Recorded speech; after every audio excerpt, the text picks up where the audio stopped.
हमारो परानवा दहेज में मांगो ही सोना हमारो परानवा।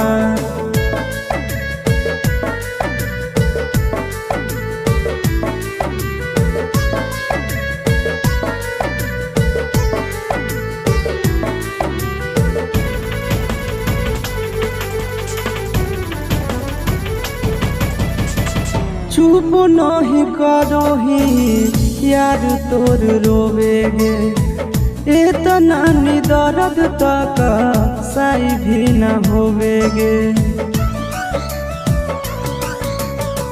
चुप नहीं करो ही